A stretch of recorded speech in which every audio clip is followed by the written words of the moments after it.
In this video, we will take a deep dive into the movie How the Grinch Stole Christmas. We will explore the overall concept of the story, look at its story, and provide a clear summary of the plot. We will also examine the cast and the characters along with key production details that shape the movie. In addition, we will discuss its box office performance and how it was received by audience. Finally, we will share reviews and personal reactions. So let's get started. When we talk about how the Grinch stole Christmas, it's important to slow down and appreciate why this film continued to be a meaningful topic of discussion. Even years after its release, at first glance, it may seem like a simple holiday movie made for children. But as we look closer, we discover a layered piece of cinema that blends genre, direction, and production style in a very distinctive way. Let's start with the genre. This film sits comfortably within the realm of fantasy, comedy, and family entertainment, but it does not treat these genres lightly. Instead, it stretches them. The fantasy element is not just about a fictional town or a green character, it creates an entire whimsical universe Hoville that feel both exaggerated and emotionally real. The comedy, largely driven by Jim Carrey, is loud, physical, and sometimes chaotic, yet it serves a deeper emotional purpose.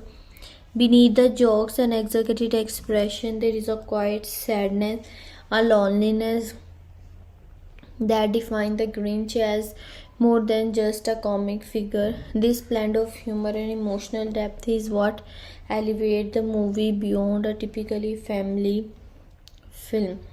Now turning to the direction, Ron Howard brings a very deliberate vision. The story known for his ability to handle both grand storytelling and intimate character moments. Howard approaches this adaptation with surprising seriousness. He does not rush the narrative. Instead, he allows the audience to sit with the Grinch isolation, to understand his bitterness before judging him. This pacing is crucial. It transforms the Grinch from a caricature into a character with emotional weight. Howard's direction also ensures that the film remains accessible to all age. Children can enjoy the visual humor and bright color, while adults can connect with the themes of rejection, identity, and redemption. What truly set these films apart, however, is its production style. Visually, it is bold, almost overwhelming at times, intentionally so. The set design of Hawaii is highly stylized, curves, architecture, vibrant color, exaggerated shape, created a world that feels like it has been lifted directly from the pages of our Dr. Seuss's book. But this is not a simple translation, it is an ambitious reinterpretation. The filmmaker did not aim for realism, they embraced artificiality, turning into a strength. Every corner of the screen is filled with detail, from costumes to props, making the world feel alive and immersive. The makeup and costume design serves special attention as well. Transforming Jim Carrey into the Grinch was not just a technical challenge but a creative one. The heavy prosthetic would have limited the performance, but instead they become the part of it. Carrey's physical acting work in harmony with the makeup, creating a character that is both exaggerated and expressive. This combination of performance and design is a perfect example of how production choices can enhance storytelling. As we warm up to our deeper discussion, it becomes clear that this film is worth analyzing, not just because it is entertaining, but because it represents a careful balance of style and substance. It takes a simple story and expand it through genre blending, thoughtful direction, and a daring visual approach. In doing so, it invites us to look beyond its colorful surface and consider the emotional core that drives it. So, as we move forward, keep it in mind that How the Grinch Stole Christmas is more than just a holiday classic. It is a film that uses its genre, direction, and production style to tell a story that remains both visually striking and emotionally resonant. When analyzing the production budget of the How the Grinch Stole Christmas, it is useful to approach the subject from a structured analytical perspective. The film represents a significant financial investment for its time, and understanding how that budget was estimated, allocated, and positioned against similar film provide insight into both its ambition and its execution. To begin with, the estimated production cost of the film was approximately $123 million, a notably high figure for a family-oriented holiday movie released in 2000. At that time, such a budget placed it among the most expensive production in the comedy fantasy genre. This level of investment reflects the studio's confidence in the commercial viability of adopting the well-known work of Dr. Seuss, as well as the drawing power of a major star like Jim Carrey. The high cost also indicate an intention to create not just a simple adaptation but a visually elaborate cinematic experience capable of attracting a global audience. A closer look at resource allocation revealed here where much of this budget was directed. One of the most substantial expenditure was the film production design. The creation of While required extensive set construction featuring high stylized architecture, exaggerated shape, and vibrant colors. Unlike films that rely heavily on digital environment, this production emphasize practical sets which significantly increase costs related to material, labor, and design expertise. Another major component of the budget was makeup and prosthetic, particularly for transforming Jim Carrey into the Grinch. The character design required complex prosthetic application that took several hours each day, involving specialized team and high quality material. This was not a one time expense but a recurring daily cost throughout the filming schedule, contributing substantially to the overall budget. Costume design also represent a significant allocation of resources. The residents of Howell are depicted with unique, whimsical appearance, requiring custom made costume for a large number of extras and the sportive arts. Each outfit had to align with the exaggerated visual style inspired by Dr. Seuss, further increasing design and production cost. In addition, the film required considerable spending on visual effects and post production. While practical effects were heavily used, digital enhancement were necessary to refine the fantastical environment, enhance certain scenes, and ensure visual consistency. Editing, sound design, and musical scoring also contributed to the overall expenditure, particularly in maintaining the film's polished and immersive tone. The director approach also influenced how the budget was utilized under the guidance of Ron Howard. The production emphasized a balance between spectacle and character driven storytelling. This meant allocating resources not only to visual elements but also to performance quality, pacing, and narrative clarity. The involvement of an experienced director likely added to above the line cost but also ensured efficient management of the film large scale production. When comparing this budget to similar films of the same era, the scale becomes even more apparent. For example, family fantasy film in the late 90s, 90 and early 2000 often range between $60 million and $100 million, while some large-scale production exceed this range. A $123 million budget for a holiday theme comedy was relatively high. Films with comparable visual ambition, such as other fantasy adaptation or effective-driven comedies, typically justify their budgets through either groundbreaking technology or expensive world building. In this case, How the Grinch Stole Christmas fall into the later category with its emphasis on physical sets and detailed design. From a financial perspective, the investment proved strategically sound. The film achieved strong box office performance, indicating that the high production cost was aligned with audience demand and market expectations. However, from an analytical standpoint, it is important to note that such a budget also increased financial risk, making the film heavily dependent on commercial success to achieve profitability. The production budget of the How the Grinch Stole Christmas reflect a deliberate commitment to visual richness, technical craftsmanship, and broad audience appeal. Through substantial investment in set design, makeup, costume, and post production, the film positioned itself as a high profile release within its genre.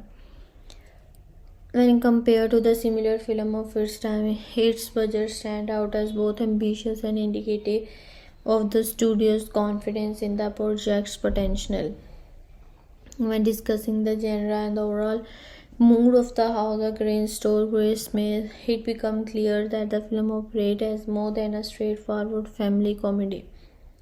It is a carefully constructed blend of fantasy, comedy, and Hollywood cinema, shaped through deliberate stylistic choices that define its atmosphere, pacing, and tone. At its core, the film belongs to the fantasy genre, but not in the conventional sense of epic adventures or mythological quotes. Instead, its fantasy is highly stylized and contained, presenting a world that feels artificially yet immersive. The environment is exaggerated, colorful, and deliberately unrealistic, reflecting the imaginative influence of Dr. Seuss. This approach created an atmosphere that is both whimsical and slightly surreal.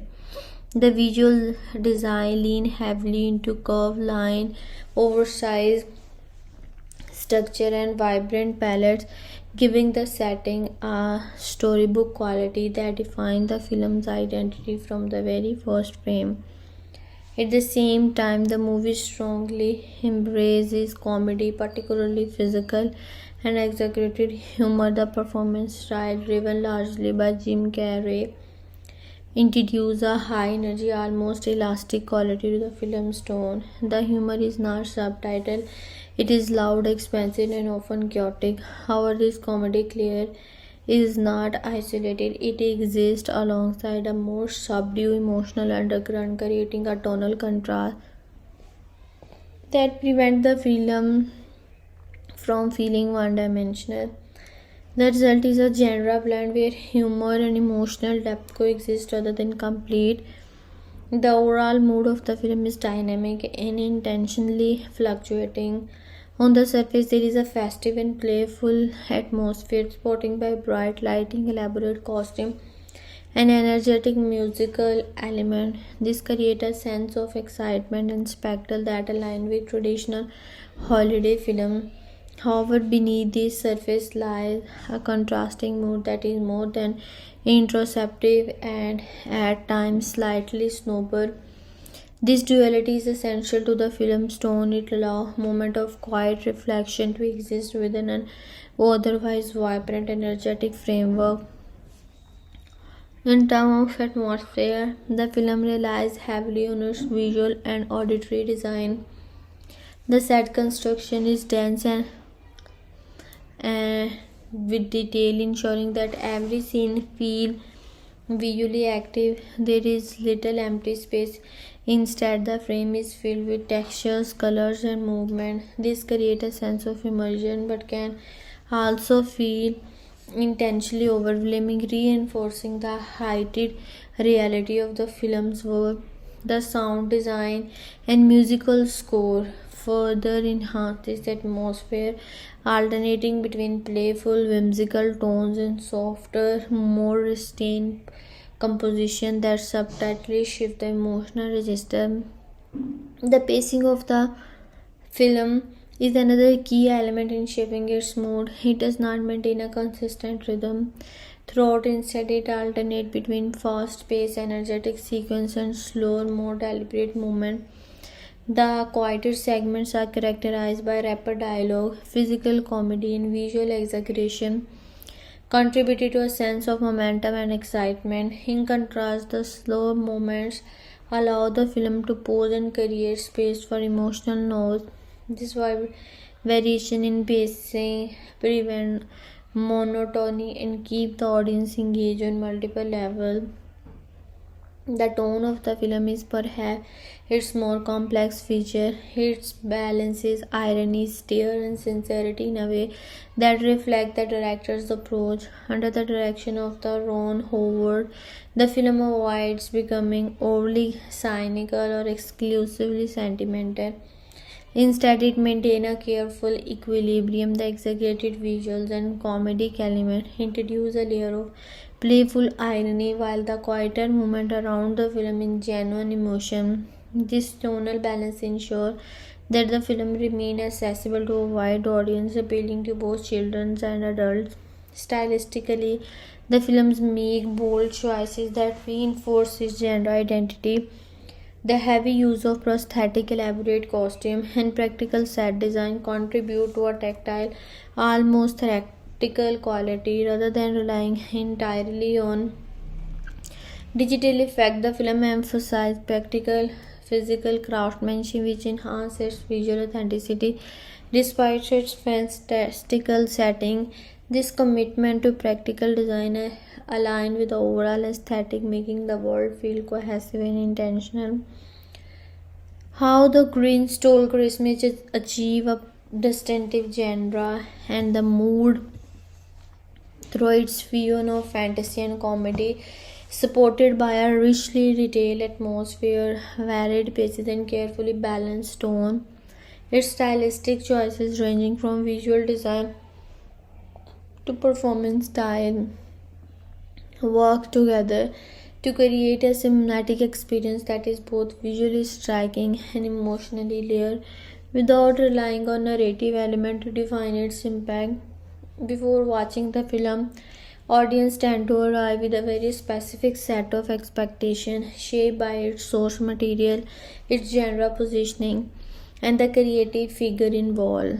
These expectations are not accidental, they are built through marketing, cultural familiarity, and the reputation of the people behind the film. Looking at viewers' demographic, anticipated themes, and the genre appeal help us understand how different audience mentally prepare for its cinematic experience. From a viewer's demographic perspective, the films clearly target a broad audience, but expectations vary significantly across age group. Families with children are perhaps that primary demographic, and for them, the expectation is straightforward: a colorful, entertaining, and accessible holiday film that is easy to follow and visually engaging. Parents often anticipate a safe viewing experience, something light-hearted, humorous, and appropriate for younger viewers. At the same time, there is an expectation of a meaningful takeaway, as many family oriented films aim to include a moral or emotional lesson. However, adult viewers, especially those familiar with the original work by Dr. Sassis, often approach the film with a different mindset. They may expect a sense of nostalgia, hoping the adaptation preserve the charm and the tone of the classic story they remember. There is also a degree of skepticism that can come into play. Book to film adaptation, particularly of beloved children literature, carry the risk of overexpansion or tonal mismatch. As a result, some viewers enter the film wondering whether it will remain faithful to its original, or attempt to modernize the material in ways that feel unnecessary. Another major factor shaping expectation is the presence of Jim Carrey in the lead role. His involvement immediately signals a style of performance. Audience familiar with his work often expect high energy comedy, exaggerated facial expression, and a strong physical presence. This creates anticipation for humor that is bold and highly expressive rather than subtitle. At the same time, some viewers may also expect moments where comedy gives way to something more restrained, as Carrey has occasionally balanced humor with emotional depth in his performance. This dual expectation, comedic intensity, combined with possible emotional undertone, shape how audience prepare for the film's tone.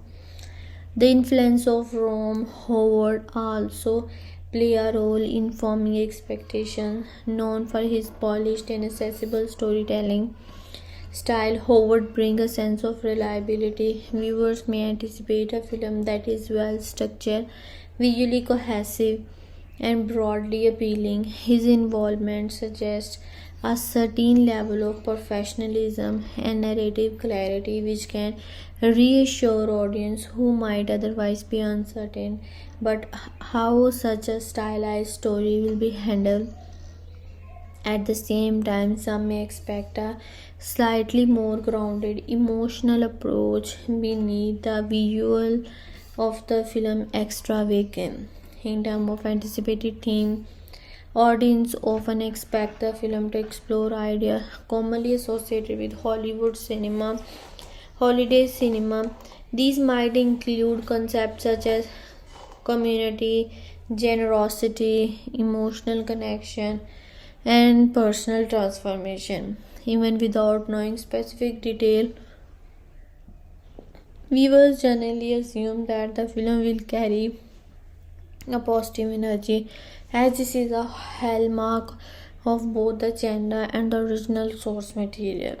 There is also an expectation that the film will balance humor with sentiment, offering moment of reflection alongside its more playful element.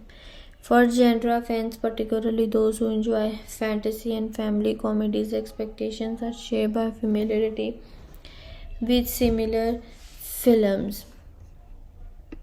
They may anticipate a visually imaginative world, exaggerated character design, and a strong emphasis on production style. Fans of fantasy often look for creativity in world building, while comedy fans expect consistent entertainment value through humor and performance. However, there can also be a critical eye to these expectations. Genre savvy viewers may evaluate how effectively the film distinguishes itself from other Hollywood theme production, questioning whether it offers something unique or simply follows established formulas. Another layer of expectations come from the film status as a holiday release. Seasonal films often carry a certain emotional weight as they are associated with tradition and a shared viewing experience. Audience may expect a warm, festive atmosphere that aligns with the spirit of the holiday season. This can create a higher standard for emotional resonance as viewers are not just watching a film, they are engaging with something that may become the part of their personal or family tradition. At the same time, it is worth noting that expectation can sometimes be contradictory. Some viewers may want to faithful adaptation while others are open to reinterpretation. Some may prioritize humor while others look for emotional depth. This range of expectation highlight the challenge faced by how the Grinch stole Christmas in appealing to such a diverse audience. In conclusion, before even pressing play, audience approach how the Grinch stole Christmas with a complex mix of assumptions shaped by demographics, anticipated themes, and the genre of familiarity. These expectations influence not only how the film is received but also how its creative choices are interpreted, making them an essential part of the overall viewing experience. When evaluating the target audience of How the Grinch Stole Christmas, it becomes clear that the film is designed to appeal to a wide spectrum of viewers while still maintaining a clear core demographic. Its positioning within the family fantasy comedy space combined with its visual style and performance choices allow it to reach multiple audience segments differentiated by age group, interest, and genre preferences.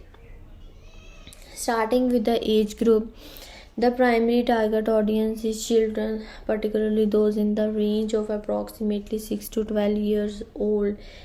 This is evident in the film's highly stylized visuals, bright color palette, and exaggerated character design, all of which are crafted to capture and sustain younger viewer attention. The pacing, while varied, include energetic sequences and visually engaging moments that align well with shorter attention span. Additionally, the comedic style, driven heavily by physical humor and expressive performance, cater directly to children who often respond more strongly to visual comedy than to subtitle dialogue based humor. However, limiting the film strictly to children would overlook to broader appeal. A significant portion of the target audience consists of family viewers, particularly parents watching alongside their children. For this group, the films offer a dual layer experience. While younger viewers engage with the surface level humor and visual spectacle, older viewers are more likely to appreciate the film's production quality, stylistic ambition, and performance notes. This involvement of James Carrey play a crucial role here as his established fan base extends well beyond younger audience. Adults familiar with his comedic style may be drawn to the films out of interest in the performance, expecting a blend of humor and expressive acting. Teenager and young adult represent a more selective segment of the target audience. While the film is accessible to them, its appeal depends largely on individual preferences. Those with an expectation for stylized cinema, exaggerated humor, or nostalgic material, particularly work associated with Dr. Seuss, are more likely to engage with it. Others in this age group, especially those who favor more grounded or contemporary storytelling, may find the film heightened aesthetic less compelling. This indicates that while the film includes this demographic, it does not prioritize it as largely as it does younger viewers and families. In terms of interest, the film is clearly aimed at viewers who enjoy visually rich and imaginative world. The elaborate set design, costume design, and theatrical presentation appeal to audience who value creativity and artistic expression in filmmaking. Individuals interested in makeup artistry, costume design, and production design may also find the films particularly engaging as it showcases a high level of craftsmanship in these areas. Furthermore, viewers who are drawn to holiday theme entertainment from a key part of the target audience. Seasonal films often attract those looking for a specific atmosphere, one that is festive, warm, and emotionally engaging, and this film is structured to meet those expectations.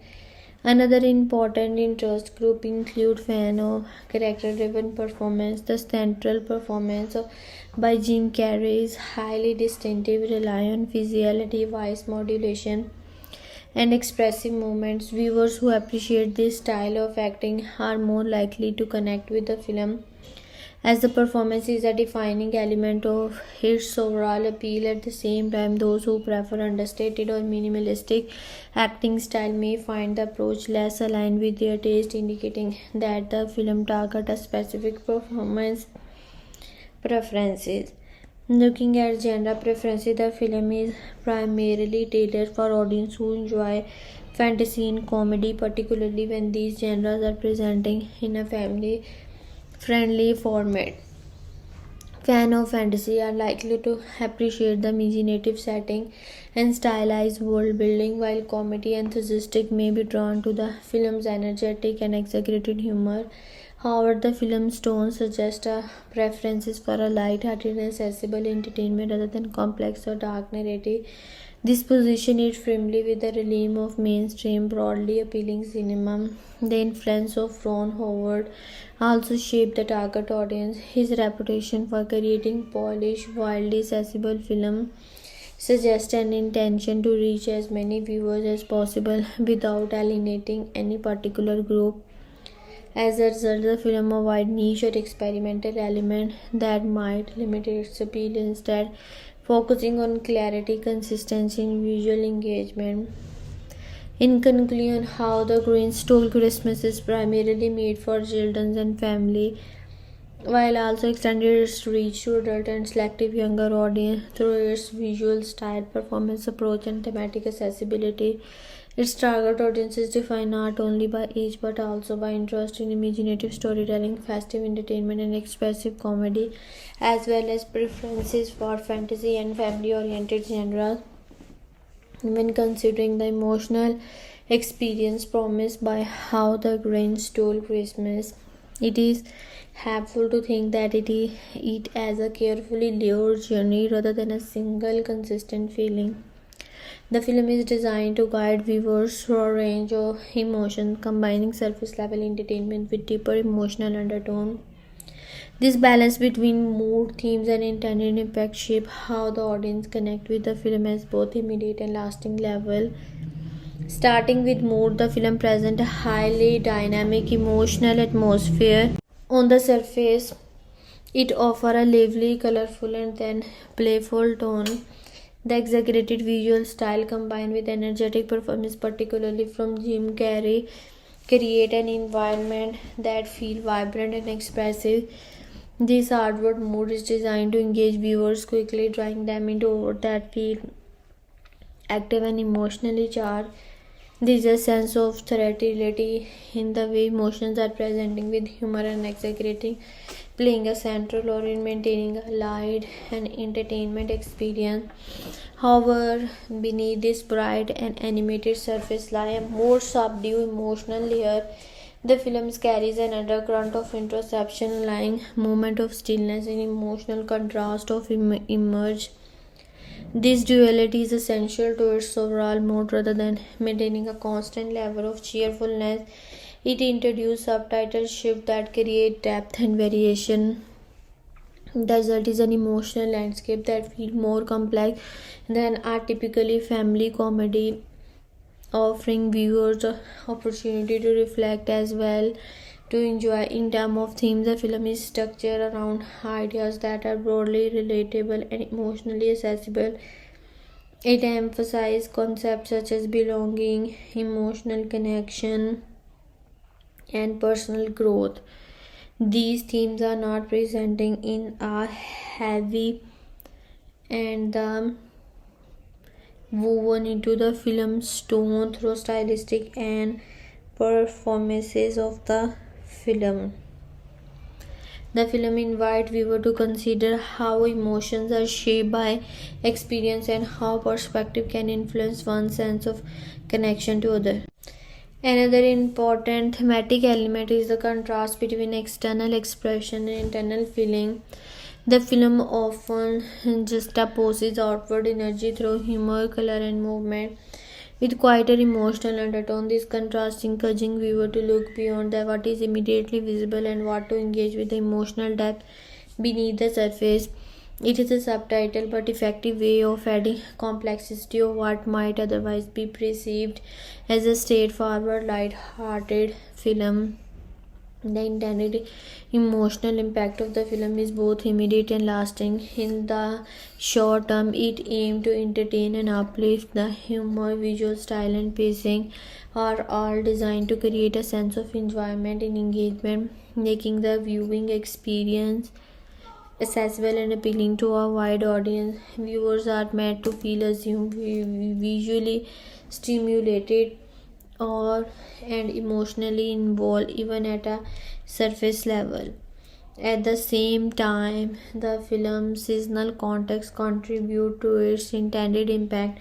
As a holiday theme production, it aligns itself with the time of years often associated with emotional reflection and shared experience. This context enhances the film's ability to resonate with viewers as it tap into existing cultural association and expectation. The emotional experience is therefore not only shaped by the film itself but also by the environment in which it is typically involved. The stylistic choices further reinforce this emotional intention. The use of elaborate stat detail, costume, and expressive performances create a heightened reality in which emotions are amplified. This amplification allows the film to communicate feeling in a direct and accessible way, making it easier for audience to connect with its emotional tone regardless of age or background.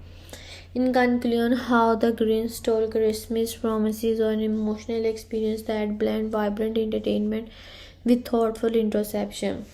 Through its dynamic mood, relatable themes, and carefully balanced tone, it aims to engage viewers on multiple levels, offering both immediate enjoyment and more reflective, lasting impact.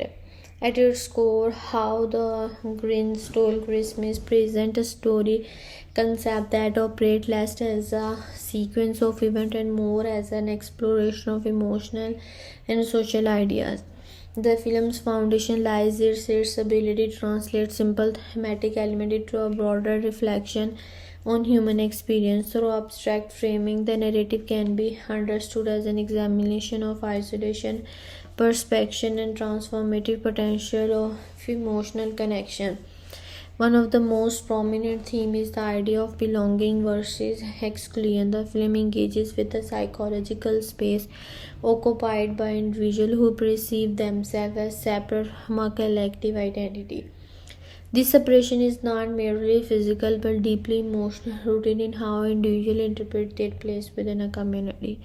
The concept of outsider versus insider becomes central here, representing a universal human concern, the desire to be expected and the consequence of feeling rejected. The film does not treat this device as fixed, rather it presents it as a fluid shaped by perception, memory, and emotional response. Closely connected to this is the theme of emotional perspection and reinterpretation. The story suggests that reality is not solely defined by external circumstances but by how those circumstances are internally perceived. Experience can be interpreted in ways that either reinforces distance or open the possibility for connection. This idea aligns with the broader conceptual style often associated with Dr. Seuss's, where seemingly simple narrative can carry deeper philosophical undertone. The film invites viewers to consider how attitude and belief influence emotional outcome, highlighting the power of perspective in shaping one's interaction with the world. Another key theme is the tension between material expression and emotional meaning.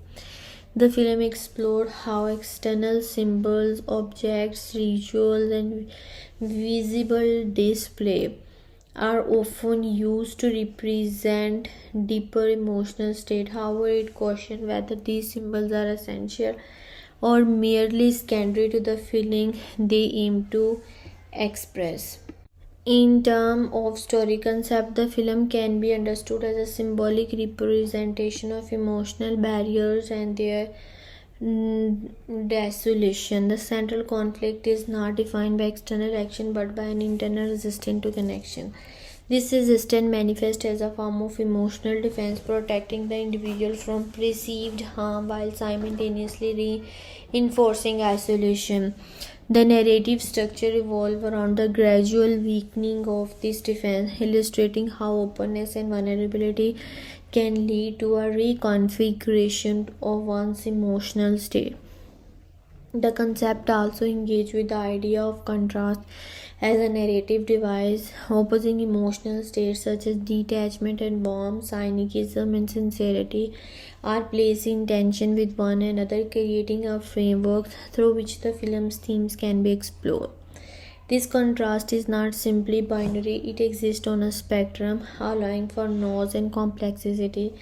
The film suggests that these opposing states are not mutually exclusive but interconnected, with the potential for movement between them. Stylistically, the exaggerated and theatrical element associated with Jim Carrey's performance contribute to the obstruction of the core idea.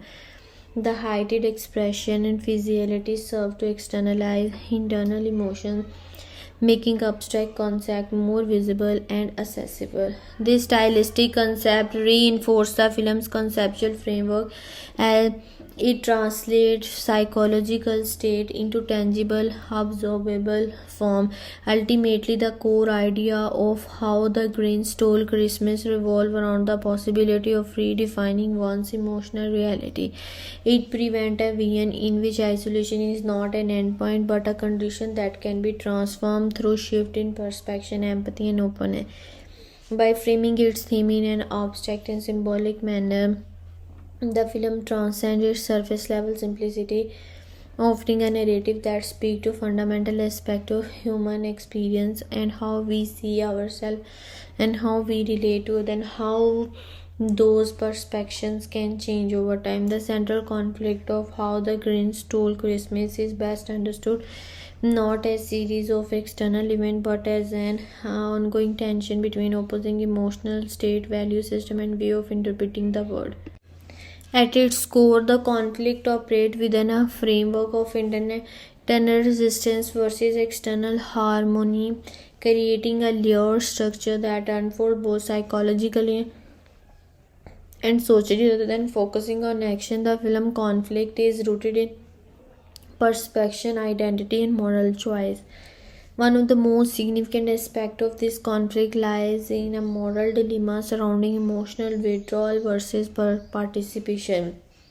On one side, there is a perspective that views detachment as a form of protection and internal distancing from collective experience in order to avoid vulnerability or disappointment. This stance is built on skepticism, shaped by past perception, and reinforced by a belief that emotional investment may lead to negative outcome. On the other side, there is an opposing value system that emphasizes openness, connection, and the shared emotional expression. The tension between these two positions creates a fundamental question: is it safer to remain isolated or more meaningful to engage despite the risk? This dilemma is not presenting in simple terms. It is not merely a choice between right and wrong, but rather a conflict between two internally consistent viewpoints. The perspective of withdrawal carries its own logic. It prioritizes self preservation and emotional control. Meanwhile, the perspective of connection emphasizes trust, empathy, and collective experience. The film places these viewpoints in direct opposition, allowing the tension to emerge from their incapability. This creates a nuanced moral landscape in which audiences are encouraged to consider both sides rather than immediately favoring one over the other. Another layer of the central conflict involves the challenge of reconciling perception and reality. The film suggests that individuals often construct their understanding of the world based on a selective interpretations rather than objective truth. These interpretations can become deeply ingrained, shaping behavior and reinforcing emotional distance. The conflict, therefore, is not only about external difference but about the difficulty of reassessing one's own belief. To move beyond this tension require a willingness to question long held assumptions, a process that can be uncomfortable and destabilizing. This idea connects closely with the thematic influence of Dr. Seuss, whose work frequently explored the gap between appearance and meaning. In this context, the central conflict can be seen as a struggle to align internal perception with a broader, more inclusive and understanding of emotional reality. The challenge is not simply to change behavior but to transform the underlying framework through which experience are interpreting. The conflict also manifests as a tension between individual identity and collective belonging.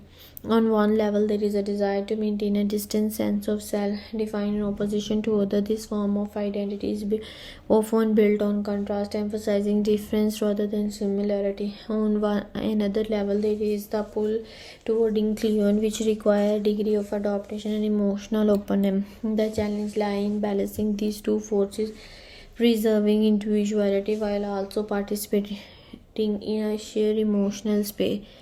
The film presents this as an ongoing negotiation rather than a fixed resolution, highlighting the complexity of social integration.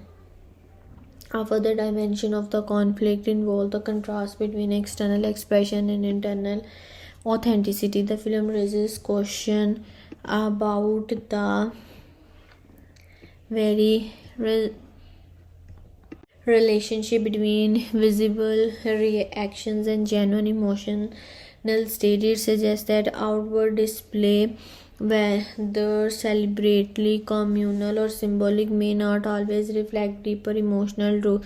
This creates a tension between surface level engagement and meaningful connection. The moral challenge here is so determined where authenticity lies in rejecting external form of altogether or in redefining their significance through genuine intent. The role of performances and expression, particularly through the stylized approach associated with Jim Carrey, further amplify this tension. The exaggerated physicality and heightened emotional display serve as a visual representation of the internal conflict. Emotions are externalized in a way that make the abstract struggle more visible, emphasizing the intensity of the opposing forces at play. This stylistic choice reinforces the idea that the central conflict is not subtitled or understated, but rather deeply felt and vividly expressed. From a broader perspective, the conflict can also be interpreted as a struggle between cynicism and sincerity. Cynicism operates as a protective mechanism rooted in doubt and escapism about the value of emotional connections. Sincerity, in contrast, requires vulnerability and a willingness to engage without guarantee. The tension between these two attitudes reflects a universal human experience, the challenge of deciding whether to trust in the possibility of the positive emotional outcome. This is not an easy choice, as both positions carry inherent risk and rewards. The influence of Ron Howard is evident in how this conflict is framed. This approach tends to emphasize clarity and accessibility, ensuring that the emotional stakes remain understandable even with the stylized and exaggerated context. This conflict is presenting in a world that allows audience to engage within its context without becoming overwhelmed, maintaining a balance between abstraction and relatability. Ultimately, the central conflict of how the Grinch stole Christmas revolves around the tension between opposing emotional framework, isolation versus connection, perception versus reality. Ultimately, the central conflict of how the Grinch stole Christmas revolves around the tension between opposing emotional framework, isolation versus connection, perception versus reality, cynicism versus sincerity. It is a conflict that exists not in isolated moment but as ongoing internal and social struggle. By framing this tension through moral dilemma, psychological challenge, and contrasting value system, the film creates a conflict that resonates on a deeply human level, inviting reflection on how individuals navigate their relationship with both themselves and others. When examining the thematic depth of how the Grinch stole Christmas, it becomes clear that the film operates on multiple levels, using its stylized presentation to explore ethical questions, emotional arc, and broader cultural ideas. While it may appeal visually playful and light-hearted, its thematic foundation engages with complex human concerns that resonate across different audiences and content. One of the most prominent areas of exploration involve ethical questions, particularly those related to judgment, empathy, and the nature of value. The film raises the question of how individuals are defined whether by external appearance, past experience, or by the capacity for change. This led to a deeper ethical inquiry. Should people be permanently categorized based on how they are perceived, or should always be room for reinterpretation and growth? The question reflects a broader moral concern about fairness and understanding, encouraging viewers to reconsider the assumption they make about others. Closely related to this is the ethical tension between individual perspective and collective norm. The film subtly caution whether widely accepted practices and tradition inherently carry meaning, or whether their significance depends on the intention behind them. This idea aligns with the conceptual style often associated with Dr. Seuss, whose work frequently challenges conventional thinking through simple yet profound contrast, representing different viewpoints without immediate resolution. The film invites audience to engage with its ethical dilemmas rather than passively accept a single interpretation. Another key ethical theme revolves around the concept of emotional responsibility. The film suggests that individuals have a role in shaping not only their emotional experience but also the emotional environment of those around them. This raises question about accountability. To what extent are people responsible for overcoming their own emotional barrier, and how much responsibility do communicate have in fostering inclusivity and understanding?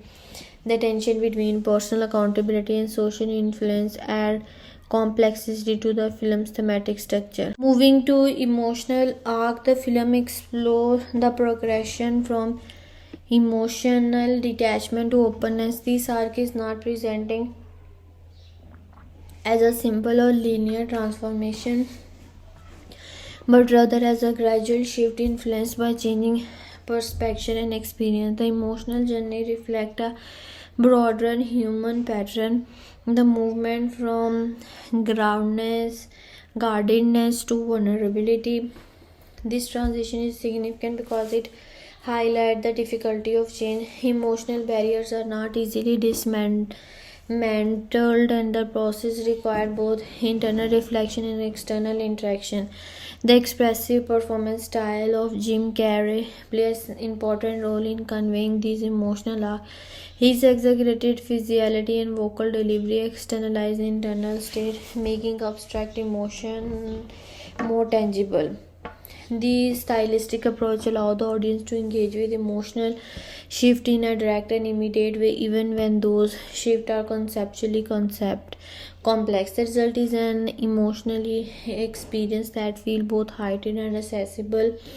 Another aspect of the emotional arc involves the idea of reframing past experience. The film suggests that emotional states are often rooted in how past events are interpreted rather than the events themselves. This introduces the possibility of reinterpretation as a pathway to change. By shifting perspective, individuals can alter their emotional response and open themselves to new forms of connection. This theme emphasizes the fluidity of emotional identity, challenging the notions that feelings are fixed or unchangeable. In terms of cultural topics, the film engages with the role of tradition and communal practice. It examines how cultural ritual, particularly those associated with celebration functions, as both expression of shared identity and potential sources of misunderstanding. The film does not dismiss these traditions but instead encourages a deeper examination of their meaning.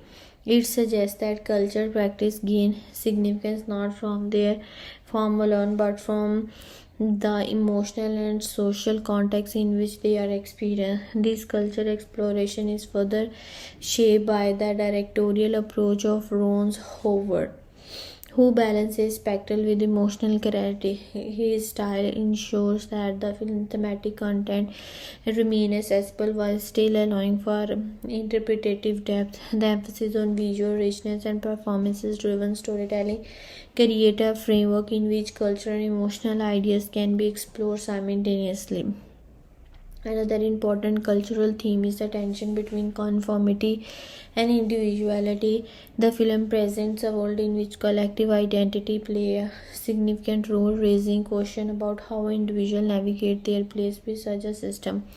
The challenge lies in maintaining a sense of self while also participating in shared experience. These themes reflect broader societal concern about identity, belonging, and the pressure of social expectation. Additionally, the film touches on the concept of materialism versus emotional authenticity.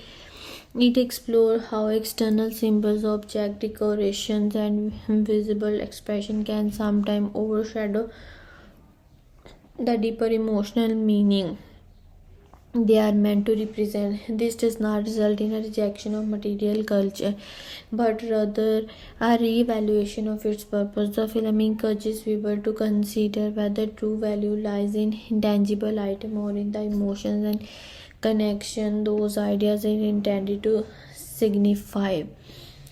In conclusion, how the Grinch Stole Christmas explore a rich array of themes that extend beyond its surface level presentation through ethical questions about judgment, responsibility, emotional arc, and the centered on transformation and reinterpretation and cultural topic related to the tradition, identity, and authenticity. The film abstract a multidimensional thematic framework.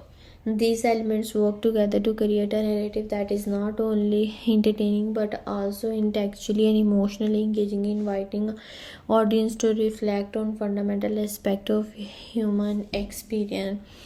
The emotional connection created by the how the Crystal Christmas emerges from a carefully balanced interplay of mood, thematic depth, and the viewer experience. Rather than relying on complex storytelling, the film built its connection through recognizable emotional state and universally relatable ideas, allowing audience to see aspects of themselves related in its tone and atmosphere. Beginning with mood, the film establishing an emotional environment that is both invited and layered. On the surface, the mood is energetic, colorful, and playful, driven by exaggerated visual design and expressive performances. This immediate sense of liveliness lowered the barrier to engagement, making the film accessible to a wide range of viewers. The heightened style, especially through the performance of Jim Carrey, create a sense of emotional clarity, where feelings are amplified and easily recognizable. This allows viewers to quickly align themselves with the emotional tone of the film even without deeper analysis. However, what strengthens the connection is the presence of a contrasting emotional layer beneath the surface. The film introduced moments of quietness and introspection within its otherwise vibrant atmosphere. This shift in mood creates a sense of emotional depth, encouraging viewers to move beyond passive enjoyment and into a more reflective state. The alternative between outward energy and inward stillness mirrors real emotional experience, where moment excitement often coexists with feelings of uncertainty or contemplation. This duality makes the emotional landscape feel more authentic even within a highly stylized setting. The film themes play a central role in deepening this connection. It engages with ideas such as belonging, emotional openness, and the reinterpretation of personal perspective, concepts that resonate across culture and generational boundaries. These themes are presenting in a way that feel intuitive rather than instructional, allowing the viewer to internalize them naturally. The influence of Dr. Seuss is evident in this approach, as the film transforms simple conceptual ideas into emotionally impactful experience. One of the key thematic elements that enhance emotional connection is the exploration of the emotional isolation versus connection. There is a universally understood experience most viewers can relate at some time no to feeling of distance, misunderstanding, or exclusion. By engaging with this theme in an abstract and non-specific way, the film allows individuals to project their own experience onto its emotional framework. This creates a personalized connection where the film's themes play relevant regardless of the viewer's background. Another important theme is the idea of emotional transformation through perspective. The film suggests that feelings are not mixed but can evolve when individuals reconsider how they interpret their surrounding and relationship. This concept resonates because it reflects a real psychological process. People's other experience change not through external event alone but through shift in understanding. By emphasizing in the internal dimension, the film connects with viewers on a deeper level, encouraging them to reflect on to their own capacity of emotional depth. The viewer experience is further shaped by the film's stylistic and the approach.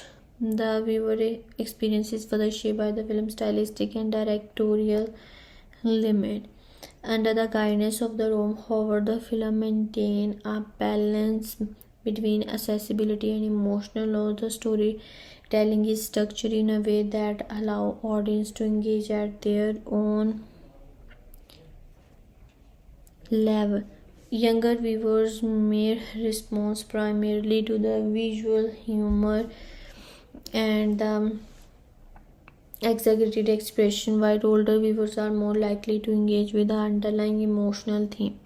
This layer accessibility ensures that the film can connect with multiple audience segments simultaneously. The use of exaggerated performance in visual design also contribute to the viewer's emotional engagement by externalizing internal emotion, making them visible through movement, expression, and design. The film reduces the distance between the audience and the character emotional state.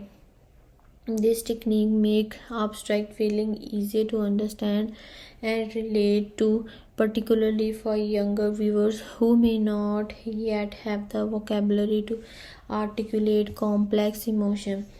At the same time, the theatrical quality of these expressions had a sense of intensity, making the emotional experience more memorable. Additionally, the film's seasonal context enhanced its emotional impact. As a holiday themed production, it aligned with the time of year associated with reflection, connection, and shared experience. This culture backdrop amplified the film's theme as viewers are already primed to engage with ideas related to community and emotional warmth. The film does not rely solely on this context, but it benefits from the association that kindness brings with them into the viewing experience. Another layer that strengthens emotional connection is the film's ability to balance universality and specificity. While its setting and style are highly distinctive, the emotions it explores are broadly relatable. This combination allows the film to feel unique without becoming alienating. Viewers can appreciate its imaginative world while still finding emotional, familiar ground within it. In conclusion, how the Grinch Stole Christmas connect emotionally with viewers through a dynamic mood, resonant themes, and inclusive viewer experience by blending playful surface elements with deeper emotional undercurrent and by presenting universal ideas is an accessible yet meaningful way. The film creates a connection that feels both immediate and enduring. A character-focused reading of How the Grinch Stole Christmas reveals a deliberate, stylized ensemble built about clear archetype, heightened personality trait, and a strong emphasis on emotional symbolism. From a reviewer perspective, the film does not aim for psychological realism in a conventional sense. Instead, it contrasts its character as expressive figure who embody emotional and thematic ideas This approach aligns strongly with the imaginative tradition of Dr. Sissi, where personality is amplified to communicate even more directly.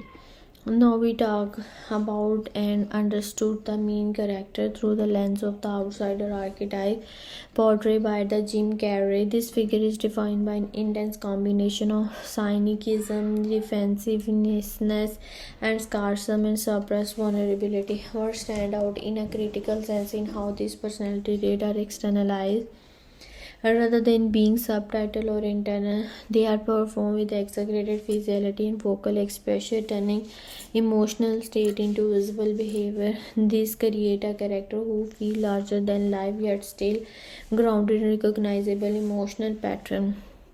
The effectiveness of this characterization lies in its dual nature. On one level, the personality is abusive and resistant, shaped by the worldview that prioritizes distance and control.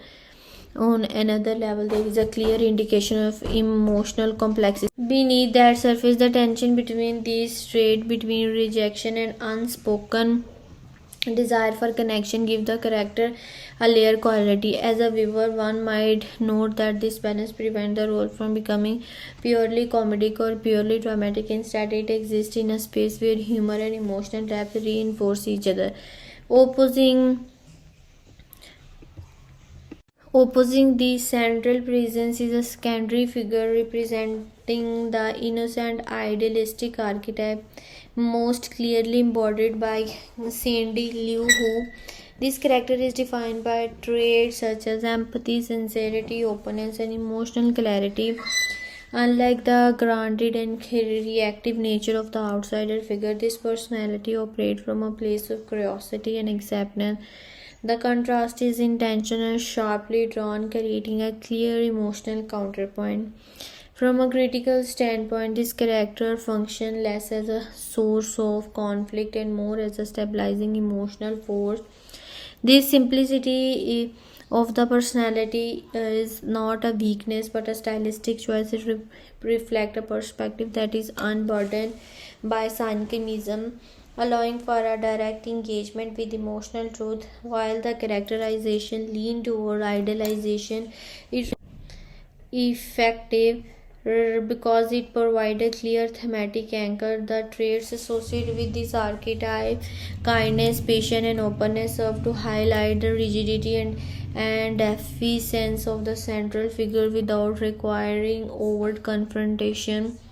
Beyond these individual roles, the film introduces a broader set of the character that can be grouped into a collective archetype. This group represents the idea of community characterized by sheer enthusiasm, conformity, and a uniform emotional expression. Their personality traits are less individualized and more reflective of a collective identity. This design choice emphasizes their role as a cultural and emotional backdrop rather than as distinct personalities. In reviewing this collective, one can observe a subtitle ambiguity on the surface. The group embodies warmth, positivity, and cohesion. However, the uniformity of these traits also suggests a certain rigidity in social norms. This duality allows the collective archetype to function in multiple ways, both as an inviting representation of belonging and as a structure that may unintentionally exclude those who do not align with its expectation. This layer portrayal adds depth to what might otherwise be a purely decorative element. The interaction between these archetypes form the core of the film's character dynamic. The outsider, idealistic, and the collectives are positioned as contrasting yet interconnected forces. Each represent a different approach to emotional engagement, withdrawal, openness, and a shared identity. From a reviewer perspective, the strength of the film lies in how clearly these positions are defined and how effectively they are placed in relation to one another. Stylistically, the direction of Ron Howard play a key role in maintaining coherence among these exaggerated personalities. His approach ensures that despite their heightened trait, the character remain accessible and understandable. The visual and performative exaggeration is supported by a consistent tonal framework prevented the character from feeling disconnected from the audience. Ultimately, the character design in How the Grinch Stole Christmas succeed because it embraces archetype-driven storytelling while still allowing room for emotional nuance. Through clearly defined personality trait and contrasting archetype, the film creates a character landscape that is both theoretically expressive and thematically resonant. The acting in this film is defined by emotional intensity, stylization, and a willingness to embrace exaggeration without losing a sense of sincerity. From a reviewer perspective, the performance do not aim for quiet realism. Instead, they operate within a heightened theatrical space where emotions are amplified, expressed through bold visuality and vocal energy. This approach becomes the foundation for how the film connects with its audience on an emotional level. Focusing on the lead actor, Jim Carrey deliver a performance that is both commanding and deeply expressive. His acting style here is unmistakably physical. Every gesture, movement, and facial expression is pushed to an extreme, creating a character that feels constantly in emotion. What stand out, however, is not just the comedic energy but the emotional undercurrent that run beneath it.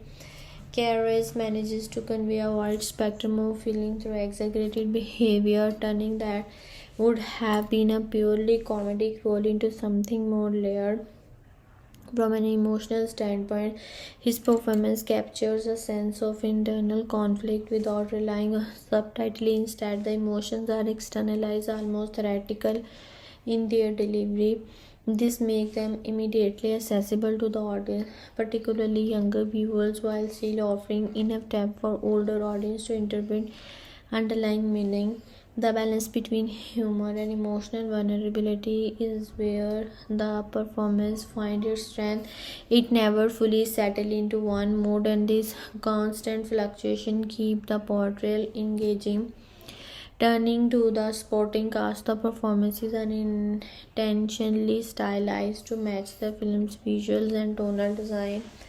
Among them, Sandy Lou, who serves as a key emotional anchor, the acting here is notably restrained compared to the lead, relying more on sincerity and emotional clarity than on exaggeration. This contrast is crucial. Where the lead performances is loud and expansive, the supporting cast presence offer a quieter, more grounded emotional tone. This difference in style creates a dynamic balance, preventing the film from becoming overwhelming. Other members of the supporting cast contribute to the film's collective energy through expansive and often uniform performance. Their acting lean into enthusiasm, rhythm, and coordinated emotional expression, reinforcing the sense of a shared environment. While these performances may not be individually distinctive, they are effective in creating a cohesive atmosphere. Each actor contributes to a broader emotional texture, ensuring that the world feels consistent and immersive. From a reviewer viewpoint, the supporting cast succeed not only by competing with the lead but by contemplating it. The performances are designed to enhance the overall tone rather than draw attention away from the central figure. This collaborative approach results in a unified emotional experience where each role supports the film's stylistic vision. The chemistry between the performer is another key element in shaping the emotional impact rather than relying on traditional interpersonal realism. The chemistry here is built on contrast and interaction between different emotional styles. The exaggerated energy of Jim Carrey interact with the calmer, more sincere performance of the supporting cast, creating a dynamic that feels both engaging and purposeful. The chemistry is not subtitled, it is defined by clear emotional exchange that are easy to read and interpret. The difference in acting style become our strength as they highlight the emotional spectrum within the film. The tension between high energy expression and quietly sincerity create a rhythm that keep the performance from becoming monotonous. Instead, the audience is continually drawn between these contrasting modes, maintaining engagement throughout. The direction of Ron Howard played an essential role in shaping these performances. His approach ensured that, despite their heightened nature, the acting remained coherent and accessible. He allows the lead performance to reach its full expressive potential while guiding the sporting cast toward a complementary tone.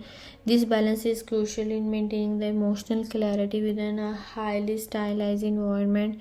Emotionally, the performance succeed because they are unapologetically bold. They do not aim to replicate everyday behavior, instead, they amplify it, turning feeling into something larger and more visible. This makes the emotional experience immediate and impactful, particularly for audience who respond to clear and expressive storytelling. In conclusion, the acting in How the Grinch Stole Christmas is driven by a combination of exaggerated lead performances, sporting in ensemble work, and a strong contrast-based chemistry. Through emotional expressiveness and stylistic consistency, the performance creates an experience that is both entertaining and emotionally resonating, demonstrating how heightened acting can still achieve meaningful connection.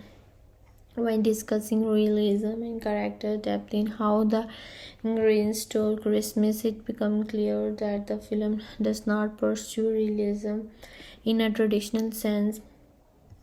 Instead, it contrasts a stylized version of reality where exaggeration and theatricality replace subtlety. Yet within this heightened framework, the film still achieves a surprising level of emotionally credibility. From a reviewer's standpoint, the key lies in understanding how realism is redefined not through naturalistic behavior but through emotional truth and consistency. Focusing first on character development, the film approached growth in a symbolic rather than strictly realistic way. The central figure, portrayed by Jim Carrey, is designed with sharply defined personality traits that initially appear rigid, marked by defensiveness, sarcasm, and emotional resistance. However, what gives this characterization depth is the sense that these traits are not arbitrary, they feel rooted in an internal logic. Even with an executive performance style, there is a suggestion of underlying motivation which allow the character progression to feel purposeful rather than random. From a critical perspective, the development is less about gradual subtitle shift and more about a clear emotional transition. They may not align with real world psychological complexity, where change is often slow and ambiguous, but it works effectively within the film's stylized structure. The clarity of the development make it accessible, especially for a broad audience. It also aligns with the narrative tradition associated with Dr. Seuss, where transformation is often presenting in a word and symbolic manner rather than through intricate realism. Turning to the believability, the film presents an accessibility. A interesting case on a surface level, the exaggerated costume and the makeup performance create a world that is far removed from everyday reality. The physical environment and character behavior are intentionally artificial, making literal believability less relevant. However, emotional believability responses of the character are grounded in recognizable human experience, such as isolation, defensiveness, curiosity, and empathy. This distinction is important. The film asks the audience not to believe in the realism of the setting but to expect the authenticity of the emotion The performance style of the Jim Carrey exemplifies this approach. His exaggerated expression might seem unrealistic in a literal sense, but they effectively communicate emotional state in a way that is immediately understandable. This create a form of emotional realism that compensates for the lack of physical realism. The supporting actor contribute to this balance as well. Figures such as Cindy Lou, who are portrayed with a more grounded emotional core, providing a point of stability within the film's exaggerated world. This sincerity helps anchor the emotional experience, making it easier for the audience to connect with the films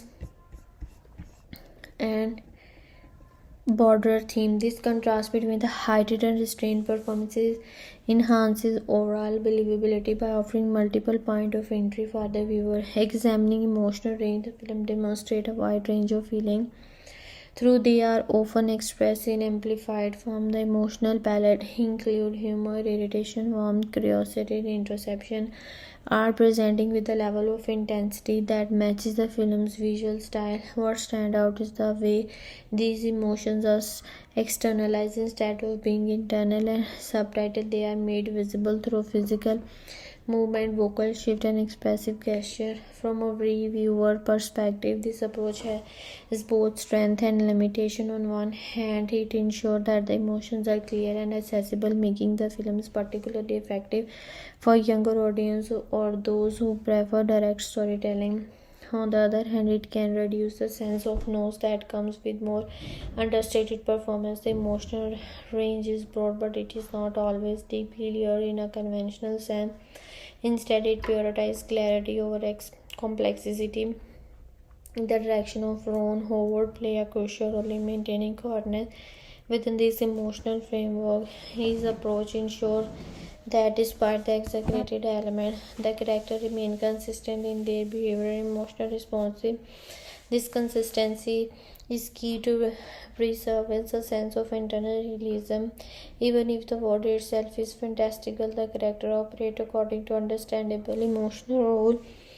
Another important aspect of depth lies in the film's use of archetypes. The characters are not designed to be fully individualized psychological studies, and rather they represent broader emotional and social ideas. While this limits the level of detailed realism, it enhances the thematic clarity. Each character embodies a specific set of traits and perspectives, allow the film to explore its ideas in a focused and accessible way.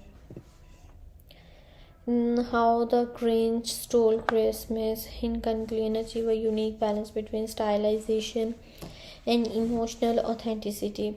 While it departs from traditional realism in its visual and performances, it maintains depth through consistent character development, emotionally believable response, and a wide, clearly expressed emotional realm. From a critical standpoint, its success lies in defining realism not as a mirror of everyday life but as a reflection of genuine emotional experience within an imaginative framework.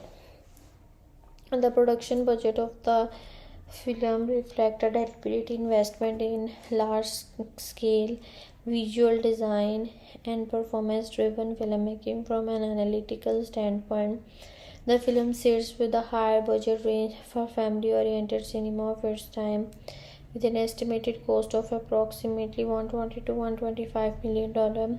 And this places it well above the range for late 1990s and early 2000 family comedies, which typically operated between $50 million and $90 million. The elevated cost signals a strategic decision to treat the film not as a modest Hollywood release but as a major studio production with broad commercial expectation. Looking at cost rate, the budget aligned more closely with fantasy-driven projects than with standard comedy films that require extensive world building, elaborate set construction, and stylized environment.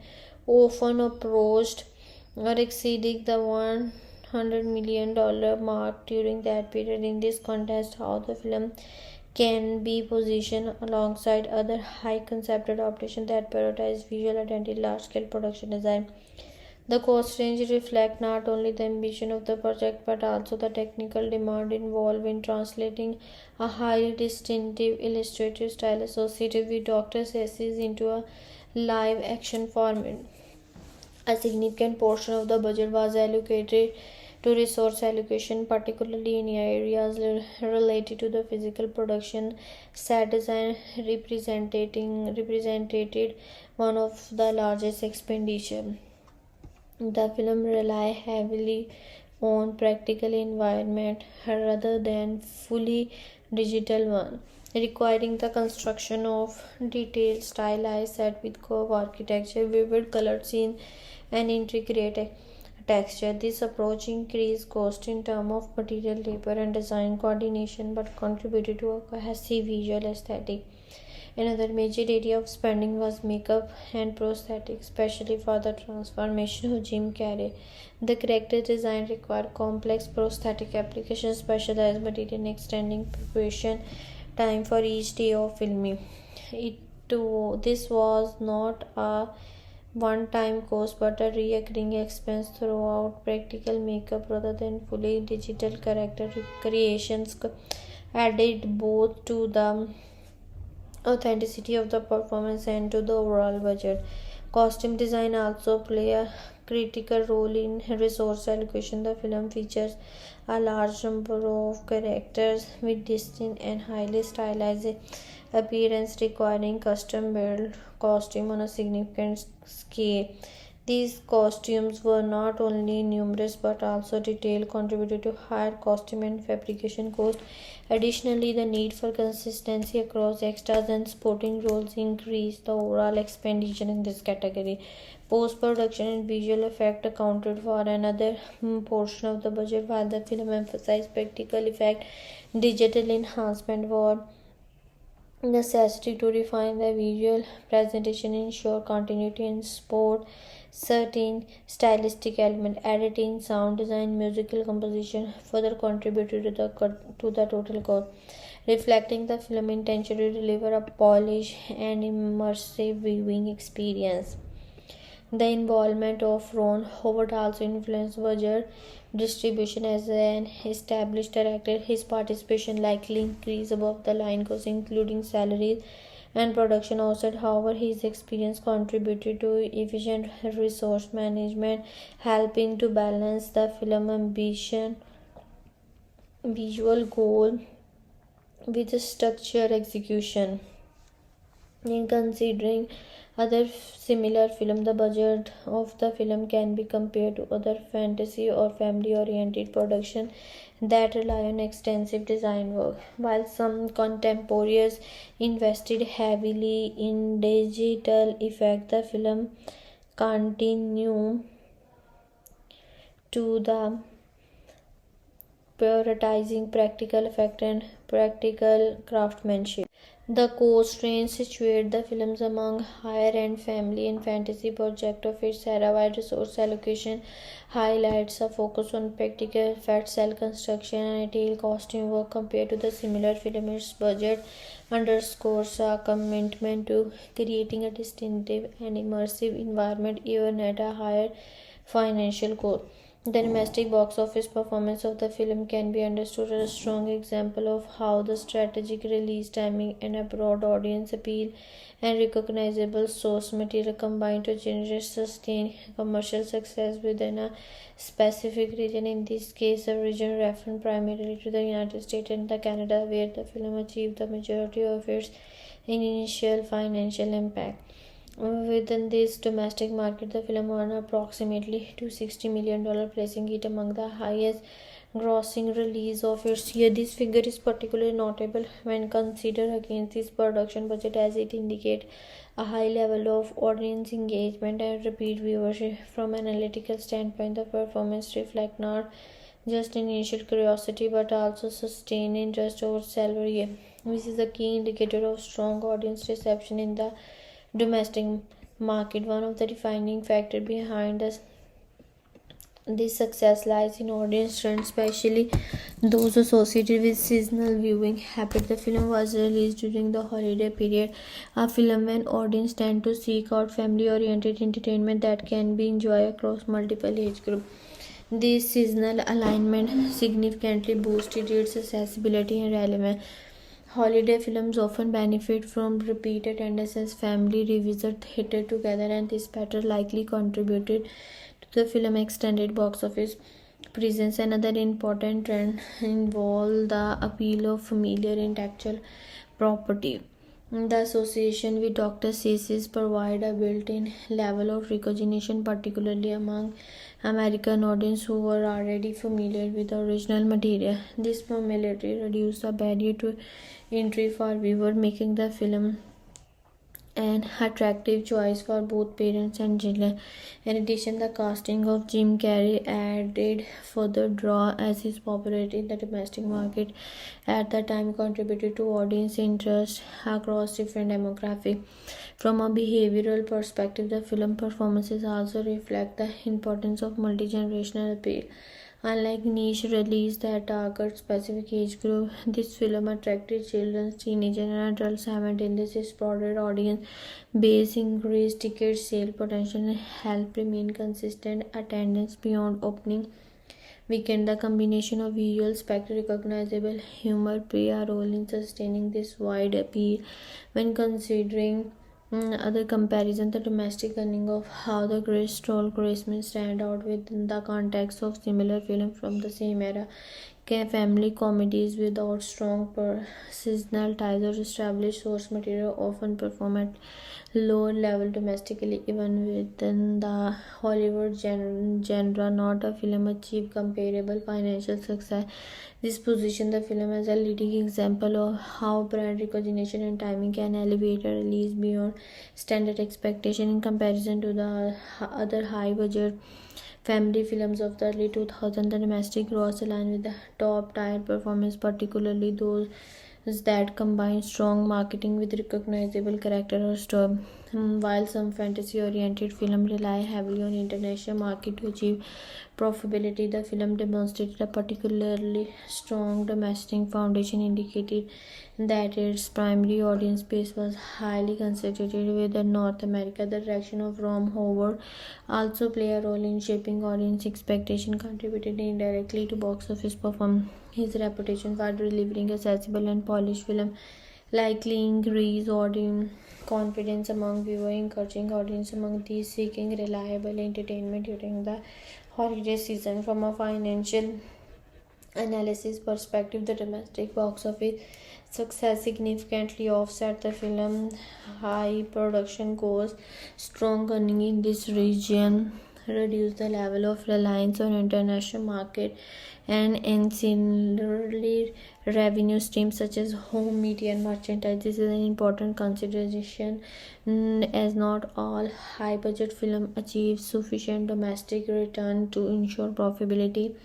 The domestic box office performance of How the Grinch Stole Christmas reflect a combination of favorable regional factors, including seasonal timing, audience familiarity, and broad demographic appeal. Its earning demonstrate how effectively these elements can align to produce sustained commercial success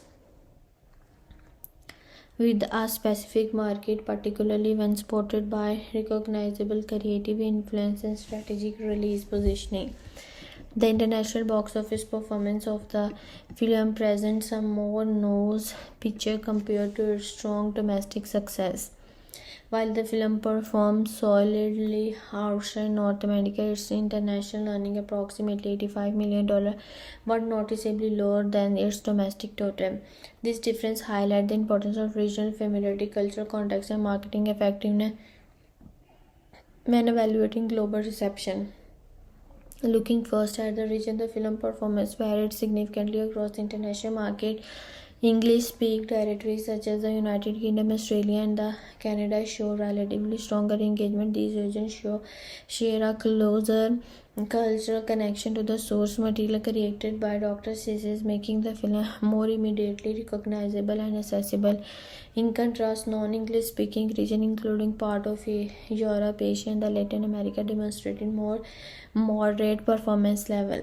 In this market, the original literary work did not have the same level of cultural penetration. As a result, the film entered these regions without the advantage of pre-existing familiarity. This lack of recognition likely reduced initial audience curiosity and limited repeat viewership compared to the domestic market. From a market reception standpoint, the film's highly stylized presentation played a dual role. On one hand, its the most important role is visual design, featuring elaborate set costume and executive performance at Universal that did not rely solely in language for impact. On the other hand, much of the humor, particularly that revealed by Jim Carrey, was rooted in linguistic nose, wordplay, and culturally specific comedic timing. These elements do not always translate effectively across language, even with dubbing or subtitle. This created a situation where the film's emotional and visual component were widely understandable, but certain comedies expect me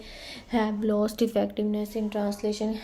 Consequently, international audience may have experienced the film differently, focusing more on its spectacle than on its humor. This variation in reception is a common challenge for films that rely heavily on dialogue delivery community. Another important factor is the role of market impact in shaping international performance. In North America, the film benefited from strong brand recognition and a well-established cultural association with the holiday season. Internationally, marketing campaigns had to work harder to introduce both the character and the narrative concept to audience unfamiliar with the source material. This required a greater emphasis on visual appeal and star power rather than on narrative familiarity. The presence of Ron Howard and Jim Carrey provided some level of global recognition, which likely contributed to the film's baseline performance. However, stride-driven marketing alone was not enough to replicate the domestic level of success in marketing, where Carrey's domestic style was less culturally aligned with audience preferences. The promotional impact may have been more limited. Additionally, the timing of release in international regions influenced box office outcome. While the holiday season is a strong period for film release in many countries, the cultural significance of Christmas theme entertainment varies. In regions where the holiday films are not a dominant seasonal tradition, the films may not have benefited from the same level of confidence demand as it did in North America. This reduced the effectiveness of its seasonal positioning as a marketing tool.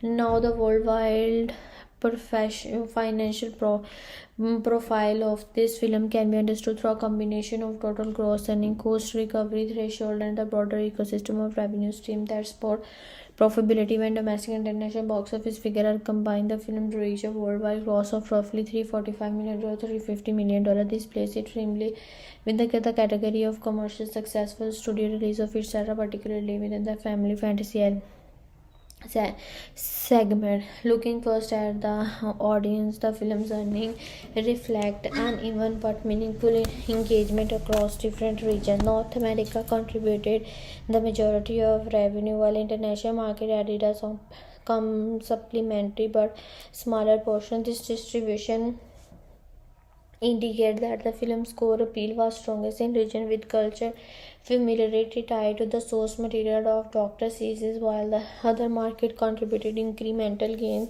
rather than driving the overall total. Despite this imbalance, the global audience will still broad enough to push the film's total earning well beyond its production cost. However, understanding profitability requires moving beyond a gross revenue into a break-even analysis, which involves examining how much of that total share return to the audience. A key factor here is the box office revenue shared with theaters owner. Typically, studios receive approximately 50 to 55% of domestic box office revenue and a lower percentage, often 35 to 45% from international market. And this means that the headline worldwide gross does not directly translate into studio profit. With the production budget estimated at around 120 to 125 million dollars, the film's financial threshold for breaking even would be significantly higher than this baseline cost. This is where the distribution costs become critical. Marketing and promotional expenses, often referred to as print and advertising PA, can add tens of millions of dollars to the total investment for a film of this scale. Global marketing cost could reasonably range between $50 million and $80 million depending on the extent of international campaign and promotional strategies. When combining production and distribution costs, the total expenditure may approach or exceed $180 to $200 million. Applying standard industry calculation, a film typically need to earn roughly 2 to 2.5 times its production budget at the global box office to break even. In this case, that would place the break even point somewhere in the range of $300 to $320 million in worldwide growth, with total earning around $345 to $350 million. The film likely move beyond its break-even threshold through not by extremely large margin when considering only theoretical revenue. A profitable assessment of the film requires a careful comparison between its total revenue generation and the full scope of its cost, along with consideration of long-term income stream. When headline box office figures suggest strong performance, a more detailed analysis provides a clear picture of its financial income. Starting with the revenue versus cost, the film generated a worldwide gross of approximately $345 to $350 million against a production budget estimated at $120 to $125 million. This initially appeared highly successful. However, box office growth is not relevant to studios' revenue. A significant portion of the ticket sale is retained by theater, maintaining the studio typically receive about half of the domestic earning and a smaller percentage of international earning. When these splits are applied, the studio's direct share from the theatrical revenue is substantially reduced. Distribution and marketing expense must be included in this production cost for a large-scale release of this type. Global marketing campaign likely added an estimated $50 to $80 million to the total expenditure. Bring the combined cost base to roughly $180 to $200 million. Based on industry standard, film generally need to earn about 2 to 2.5 times its production budget in worldwide gross. It's comfortably break even. In this case, the threshold would fall near $300 million or slightly higher. Now we talk about the social and cultural engagement also play a very important in maintaining its the visibility of the film. The film distinct aesthetic and a memorable performance style have made it a topic of ongoing discussion in a various form of media. Viewers often share opinion, revisit scenes, and engage in comparison with other adaptations or similar genre film. This continued interaction reinforces presence within the popular culture even years after its release. The direction of Ron Howard contributing directly to audience selection by shaping the film accessibility. His approach ensures that despite its exaggerated elements, the film remains coherent, approachable for a wide audience. This broad accessibility strategies continue engagement as it allows viewers to different backgrounds to find point of connection. Audience reaction to How the Grinch Stole Christmas are characterized by a mix of strong appeal, stylistic debate, and the enduring engagement. Different demographics respond in distant way. Viewers' feedback highlight both strength and polarizing elements, and long-term engagement reflect its lasting cultural elements. The box office performance of the film play a significant role in shaping how the film is perceived both at the time of release and in retrospect. Financial success often acts as a lens through which the audience and the industry observer interpret a film's value, influencing its trending purely artistic contribution. When considering viewing recommendation for the film is best suited for a specific range of viewers defined by their preferences in style, tone, and emotional engagement. The film strongly appealed to families and casual people looking for visually engaging, festive entertainment. It is particularly well suited for those who enjoy the expressive, high-energy performance and imaginative. Fan of Dr. Seuss will likely appreciate the attempt to translate a distinctive literary style into live-action format. Additionally, viewers who enjoy the comedic style of Jim Carrey will find the film especially appealing as its performance is central to its overall tone and energy. In terms of genre preferences, the film is ideal for audience who favor fantasy and comedy, particularly when presenting in a bold, exaggerated manner. Those who appreciate stylized visual, theatrical acting, and a blend of humor with emotional undertone are more likely to connect with the film. It also looks well for viewers who enjoy seasonal or holiday themed cinema as it carries a strong atmospheric identity tied to that context. According to the age group, the film is most appropriate for children and younger audience roughly within the 6 to 12 age range due to its vibrant presentation and clear emotional cues. At the same time, it remains accessible to adults, especially those open to playful, non-realistic storytelling or those seeking a light, visually rich experience. On the other hand, the film may be less suitable for viewers who prefer subtitle realistic performance or grounded narrative. Those who are sensitive to exaggerating acting style or highly stylized environment may find the tone overwhelming. Similarly, audience looking for complex layered storytelling with understanding emotional delivery might not fully connect with it. So, overall, the movie is best recommended for viewers seeking energetic, visually distinctive entertainment with accessible theme. While it may not satisfy those who prefer restraint and realism in cinema.